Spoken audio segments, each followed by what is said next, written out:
Do you struggle with finding clothes that feel good? Or do you hate picking out your clothes to wear for the day? Well, today we are meeting a fashion therapist who combines fashion and style with healing and transformation.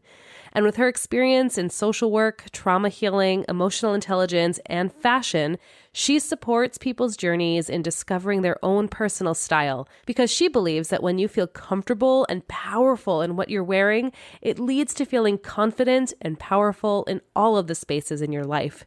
So today, you get to start to see yourself in a new light, starting in your own closet. We have to get dressed every day, so we might as well enjoy it. And if you are ready to move from surviving to thriving, head on over to empowerededucator.com/thrive and sign up for the 5-week online course that will change the game for how you show up both at work and at home. Feel less stress and more ease, less pressure and more calm, less frustration and more joy.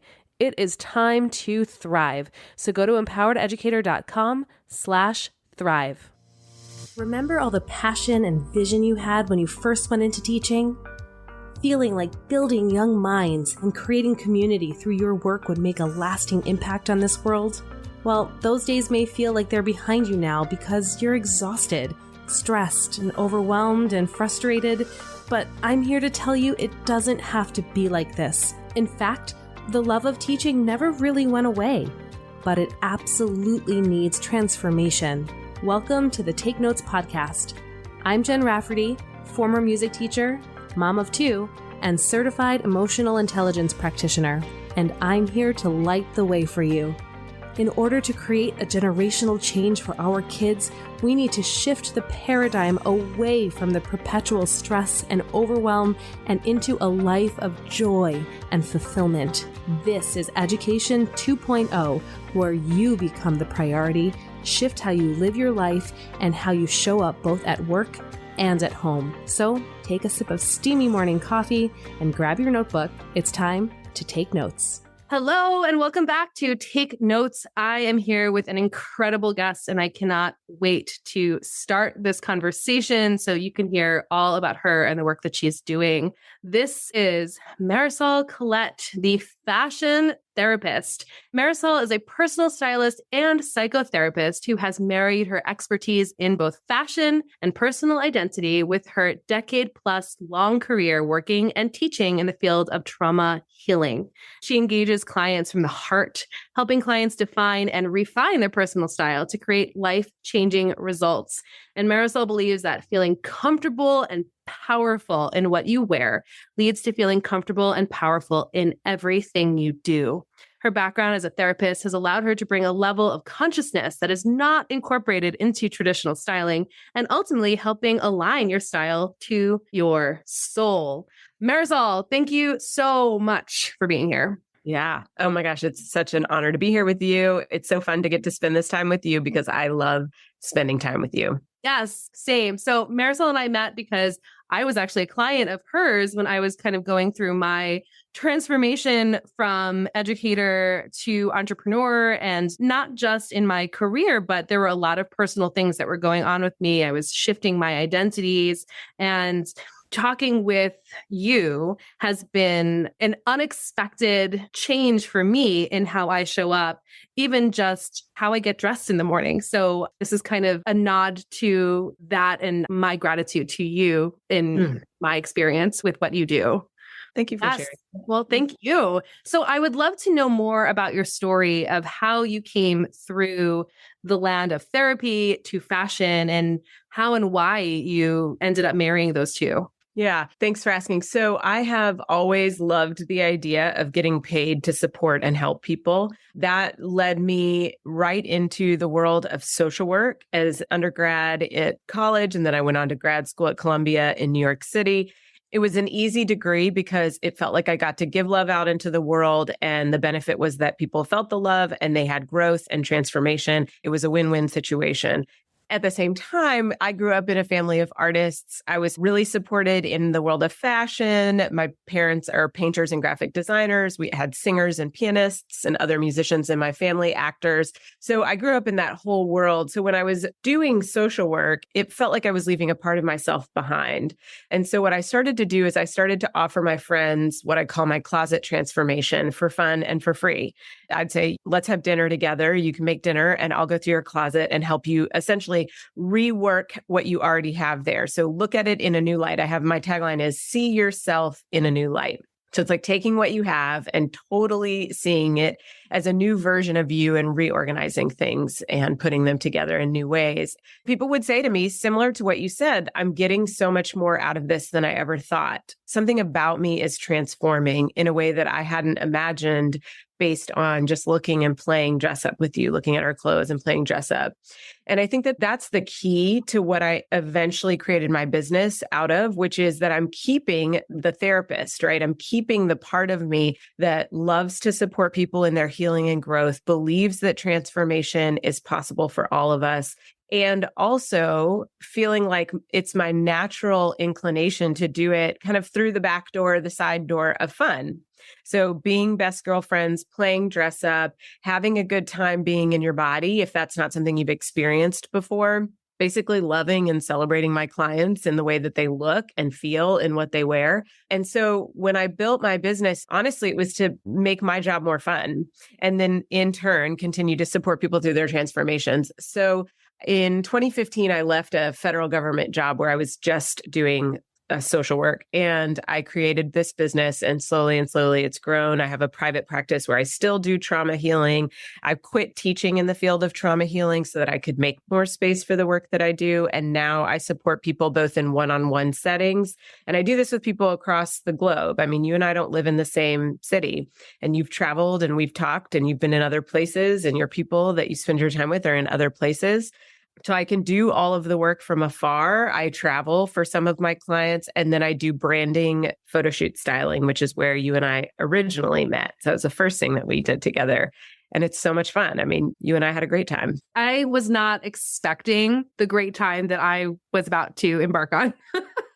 Because to me, when I hear you speaking about clothes and bodies, fun and loving and celebrating was not words that came to mind but at the start of our journey together. And I still get choked up even just saying those words because it's so raw and it's so real for so many people. So for someone who might not be experiencing the fun and the joy and the love about their bodies, how do you go about even just starting to have that conversation with somebody?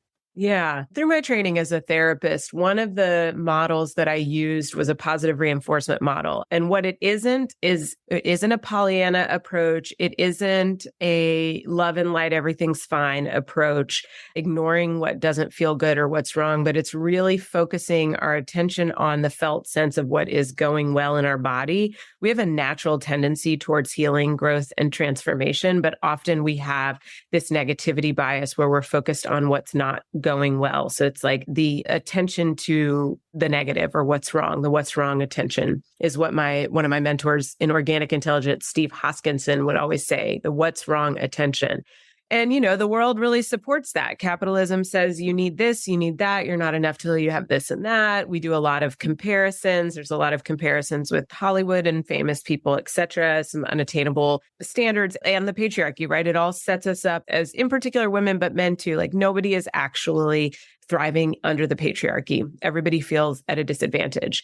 And, I'm coming at it from a completely different approach of like, let's look at what's going well. Let's easily connect in with those parts and celebrate the parts of you that are lovely and good and wonderful just as you are. Again, I said, I become your best girlfriend. Like, think about that. Think about your best friend and think about how they treat you. And they think the world of you. They're your fan club, your biggest fan.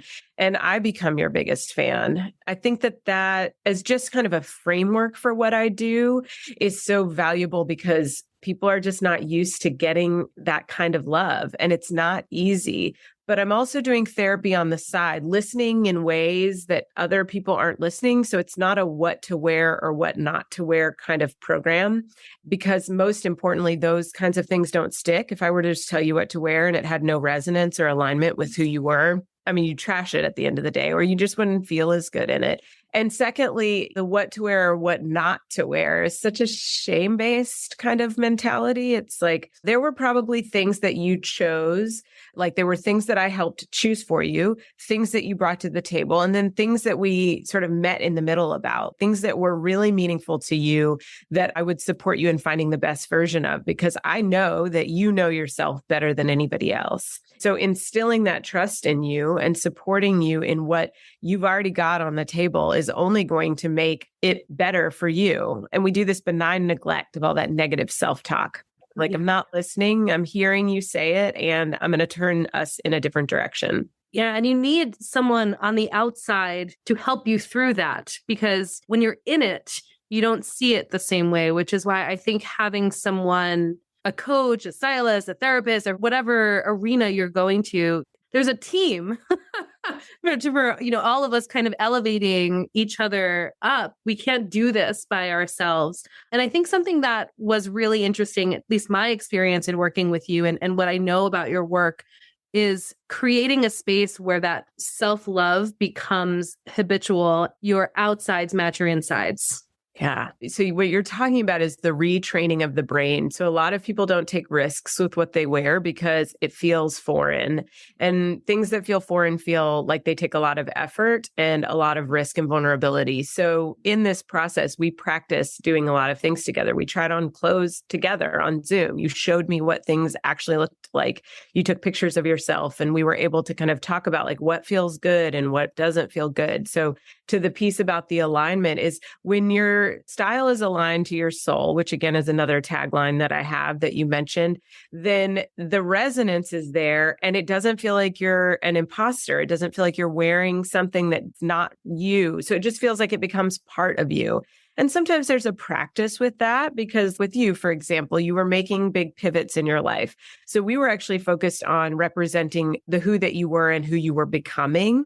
So there was definitely a stepping into that probably had a little bit of an edge, but we take baby steps and we work together. And like you said, I mean, in the field of education, collaboration is key. Nobody is doing this alone. You are weaving of colleagues and companions in this world, supporting one another to lift each other up. And similarly, it's not vain. It's not self-indulgent. It's not over the top or ridiculous to have a stylist. It's just my job to support you in feeling more like yourself. And that can be really hard to get to when we're standing alone in a dressing room, feeling like shit about how we look and feel. Yeah. And I'm so glad you used those words, because there is a lot of consideration of being vain or self-indulgent or too much or too over the top. And so many people, and women especially, like judge that part of them down. And then we end up making decisions that aren't aligned, that make us feel frumpy or dumpy and not excited about doing these things because we think of them as extras and as sprinkles. And what I really like about what you're saying is that this is kind of fundamental to how you show up. Yes, we have to get dressed every day, right? So we might as well enjoy getting dressed. I also think about there's a little bit of a similarity with educators and social workers, right? The going into these professions that are heart-led, that are of service to others. It can feel like the most important thing about our work, which it is about that service to others, is about how we support others. But I know that you're also teaching people how to support themselves, how to have strength in themselves so that they actually have the energy and the capacity to do this work of service in a long range capacity. I also think about how it's a little flipped on its head, in my opinion, that we would think of ourselves last or think about not elevating ourselves to the highest version of ourselves, because it's this humbleness that gets really overly attached sense of humble. I mean, I know I'm not saying that exactly right, but I know that folks it's a humility where we can't brag, we can't be too much, we're of service. So there's this meager or meekness, I think that comes along to it. It happens. And it's important also to consider the context. We don't want to be super flashy when we're working with, there's like lots of communities of people that we want to kind of resonate with, and we don't necessarily want to separate ourselves from too much.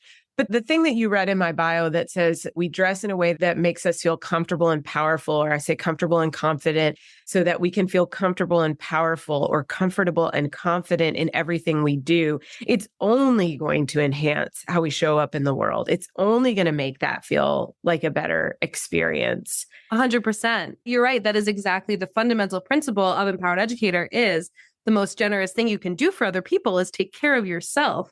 Because if you're feeling dumpy, you're showing up dumpy. You know, if you're feeling crappy, you're showing up crappy. And it's so important that we consider what we're wearing, not just how other people see us, but by how we're feeling on the inside. And I think that's the thing that's so interesting about your work and how it's different from the mainstream fashion. It's not about outside looking in, it's inside looking out. Yeah, which means that when I meet a new client, it is a complete mystery to me. It's an opportunity to humble myself to the fact that I'm not going to know what's going to come out of our time together. You were in a cohort of a couple of other women who were working on branding photo shoots, and every single person's imagery looked so different. And they picked locations, photographers, color schemes, and clothing that were specifically aligned to the work that they do and to who they are as a person. So when I show up with somebody, it's not about like, all right, we're working towards that Chanel bag. We're going to get those name brand clothes. We're going to do all this stuff because you quote unquote deserve it. It's like, no, I'm actually really interested in who you are. And then we're going to reverse engineer this. And so I help people with that question, like, who are you? Who are you becoming? That's where some of the therapy plays a part, right? To really get into that deeper exploration. And then we reverse engineer it to find clothes that align with that. I'm always finding new brands and clothes and stuff to align with my clients' individual needs and preferences. You know, and especially as we do back to school shopping, right? A lot of what I'm hearing with the people who talk to me about their clothes moving forward is budget. And they're like, oh, I still haven't gotten rid of this COVID weight and I can't fit into my jeans that I used to fit into. And I don't feel good anymore. So I'm going to buy these really super cheap, ugly things because I'm not planning on wearing them for very long. And so, you know, with those kinds of narratives, I would love for you to speak a little bit to how do we change our mindset about this in a way that's practical, where someone listening right now could be like, okay, that's like something I can do today. Yeah. I actually have worked with a number of educators going back to school, like just in the past month or so because of the timing of that. And I'll talk a little bit more about that later, but budget is a great consideration, right? I can shop with folks in resale stores, so consignment. I can shop with people at Goodwill. There's a lot of brands out there that are actually high quality, but are working towards affordability and accessibility. I can work with people who are looking for ethical, sustainable clothing or issues around human rights. I mean, there's a lot of places that we can go based on people's values and needs. And what was my newsletter this past week, or the one that's coming out next week? I can't remember. It's like something about like, you can't wait for it. I wish I could remember off the top of my head. I just wrote it the other day. It was like the concept of waiting. Oh, yeah. I had a client who said to me, it was the most brilliant thing. She said, we can't call today a problem. And I mean, I had this like pause and just take in what that meant. We can't call today a problem. And she was referencing a lot of physical changes that she's had in her life that led her to her work with me. Because I was asking her, I was like, so as we begin our work together, which is going to be over a long period of time, what do I need to know about your body and about the changes that you've made? And are you making more changes? And she's like, I am exactly where I am today. And I've come to believe and to understand that I can't call today a problem. So this is who I am today. It was this like matter of fact, incredible acceptance, lovely perspective on the world and on ourselves. And so we're buying clothes for her today body, and we're investing in those so that you're right. We're not waiting. I mean, everybody knows, like, we don't know what we're going to get tomorrow or if we're going to get tomorrow. And that's so hard to live into because we're so consumed with the fact that I'm going to make a change. I'm going to make a change next week, next year, whatever. Well, let's hope that we have that. I am a big proponent of being in your body right now. I also understand that practically speaking, people are changing in two ways. One, physically, because people have done a lot of shape shifting during the COVID time. So they're physically changing, right? And also, we are not the same people that we went into 2020 being. I mean, in so many ways, there's been a lot of political movement. There's been a lot of racial social justice movement. There's just been a lot of coming to terms with like people are reprioritizing their lives, making big changes, falling in love, getting divorced, like making changes in their lives that they're like, holy crap, I was holding on to this and waiting for this. And now COVID really ignited the fire underneath me to make these changes. So a lot of people are dressing in new ways because they're letting go of their old selves. And they are still evolving, and it's okay to buy clothes for your today body and your today personality. I'm so glad you said that because that was part of my transformation also was I had gotten divorced when COVID hit. And I looked in my closet of just all this evidence of old me. And so I physically felt something stagnant about putting on those same clothes. And I felt this need to just redo my closet because I wasn't that person anymore. And you're right. There are so many changes and movements and moments where we have an opportunity to grow and change our identities, shapeshift or what have you. And the things that are in your closet can be a reflection of that and where you're going. That's right. I mean, you and I, it's not even been a full year since we worked together. And the first experience that we had together was one version of you. And then you got a second opportunity that's catapulting you into yet another layer of your existence as an entrepreneur and in this field. And so when we talked the second time, I mean, we kind of went back to square one. I'm like, all right, describe who you are today, describe where you're going. And we're elevating even more. Like I can see the subtle differences from, and that was the first time we worked together was a big change, but I can see the subtle differences that are happening now. And I imagine if we continue to work together over the years, as you continue to grow and have success, it's just going to keep evolving, but we're not going to projectile you out into the ethers of like some version of yourself that is really yet to arrive, but we're also not going to stay in a stagnant place. We're going to move forward. Yeah. And like what you said there too, about just this next level version of yourself, just on the outskirts of where you are now, and then moving out and then moving out and then moving out. In some of my work, I do a lot of visualization with teachers and school leaders. We talk about that version, whether it's a year from now or 5 years from now or 10 years from now, and connecting to that person allows you, I think, some sort of permission or safety for you to step into that now. And a part of that is how you're feeling in the things that you're wearing. It's such a leap of faith. And so when people buy things, every time I shop with people, I let them pick out a couple of comfortable items, like kind of something that they would be drawn to naturally, but has a little bit of a difference, right? So it's like things that are still somewhat within their comfort zone. Then we stretch in a way they're like, oh my gosh, I never would have picked this, but I love it. And then we usually end up with a couple of pieces that are really at the edge of their comfort zone. And they're like, I don't know.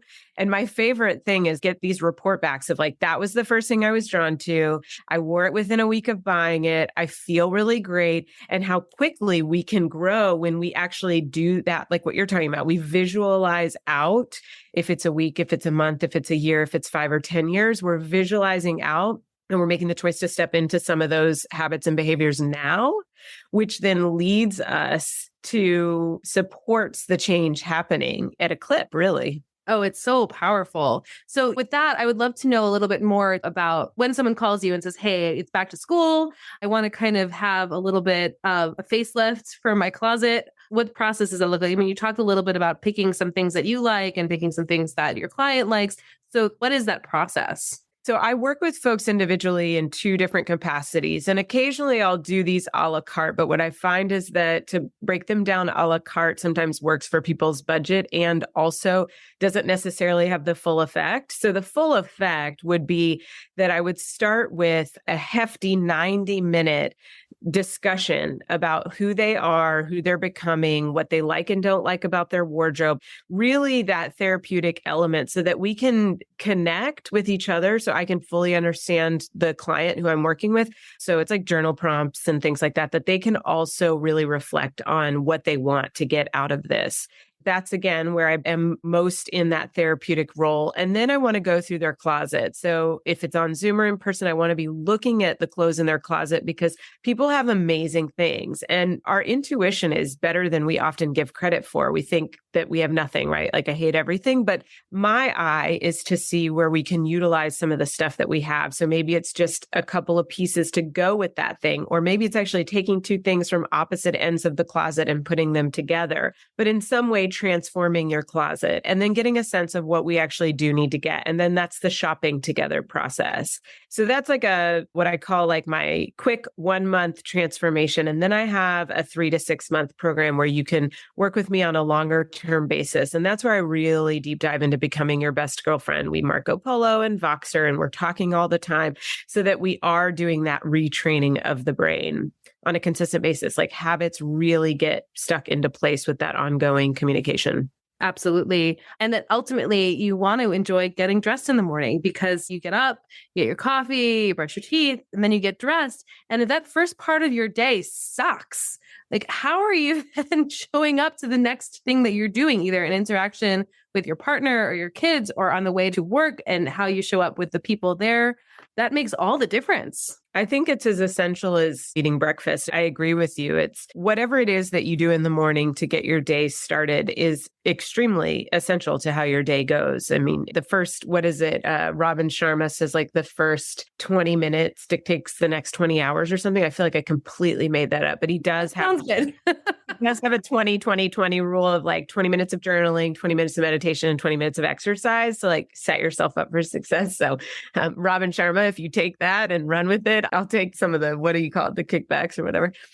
So agreed. And I think that people just bypass this part all the time. They pull the clothes off the back of the chair that they wore the day before. They just pull out the same thing they've always worn in their closet. They bypass that part because we've really been trained to think it's extremely vain. It's again, self-indulgent. It's like, who do I think I am? I don't want to be seen. I'm afraid to be seen. I don't want to be too much. All of those things. It's like, okay, well, what a missed opportunity. I mean, what we wear is so essential to who we are, in the same way that how we choose to eat or who we choose to love. Yeah, everything that we consume. But, this piece about clothing and fashion is, like you said, so undervalued, which is why I'm so grateful that you want to have this conversation, because having someone like you in front of an audience of educators, I think is unheard of. We don't talk about it. That what we're wearing is so at the bottom of the conversations because of all of these other things that we put on top. But in looking at it in what you just said, this could really change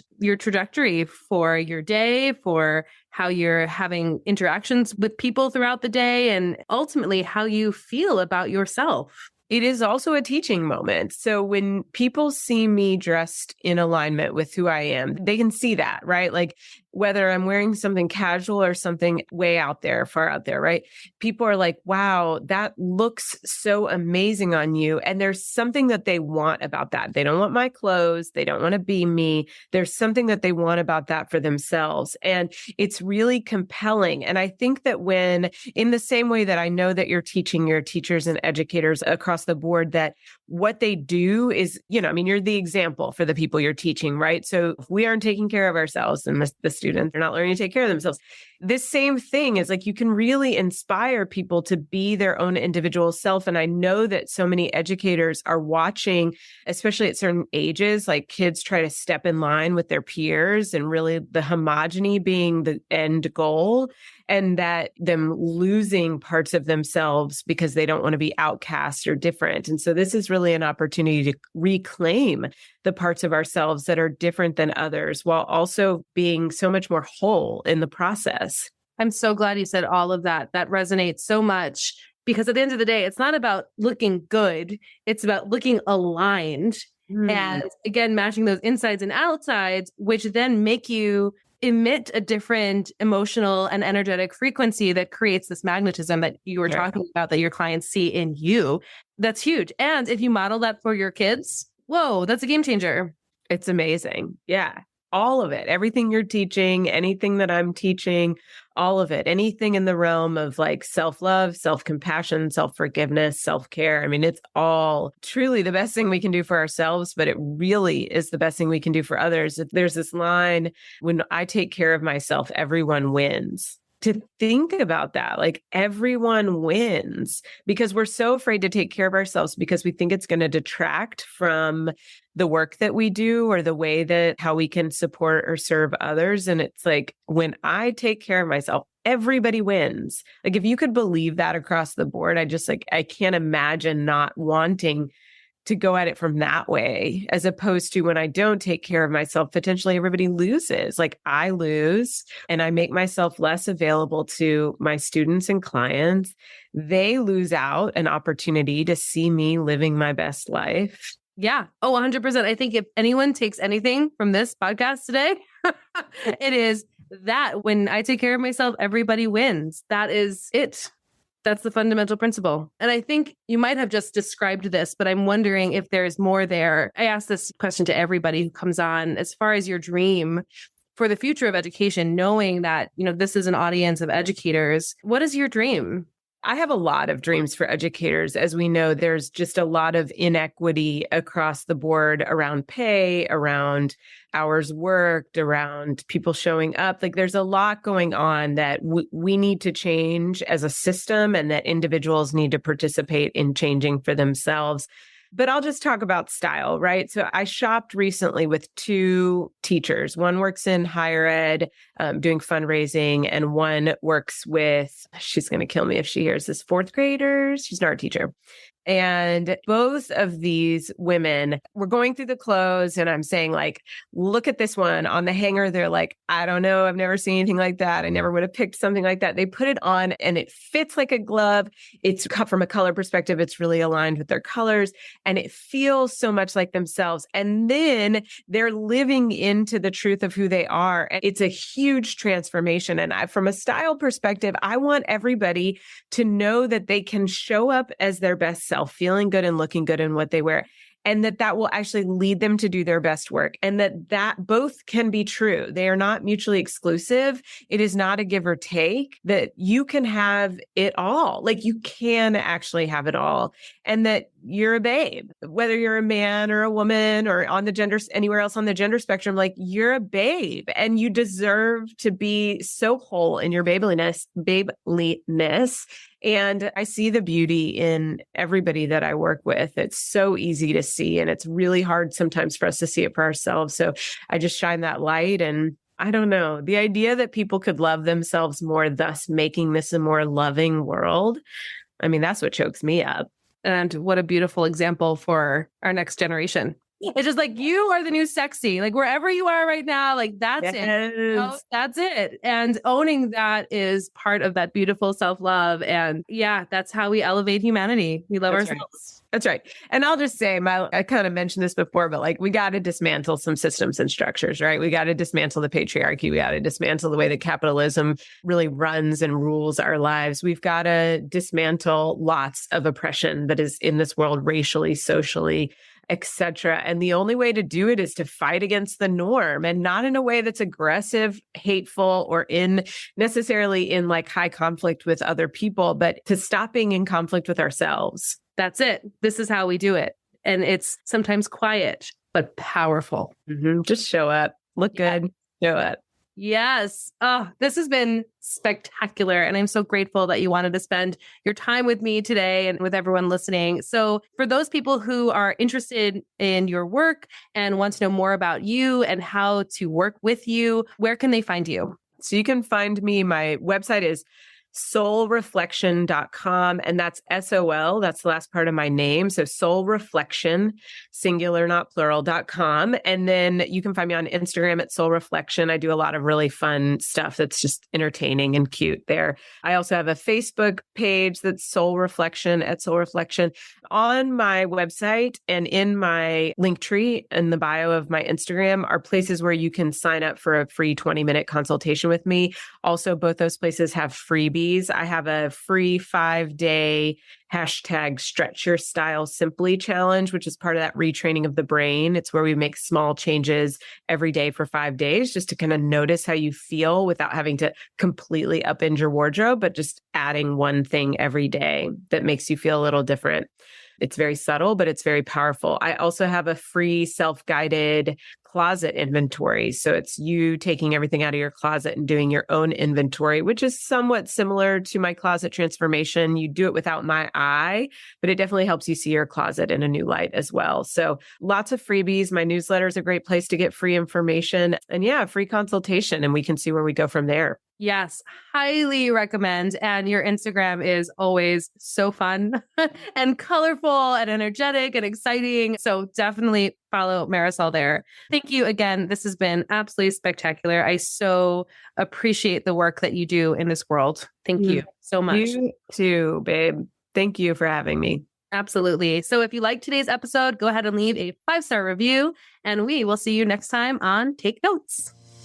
Incredible, right? Together, we can revolutionize the face of education. It's all possible, and it's all here for you right now. Let's keep the conversation going at Empowered Educator Faculty Room on Facebook.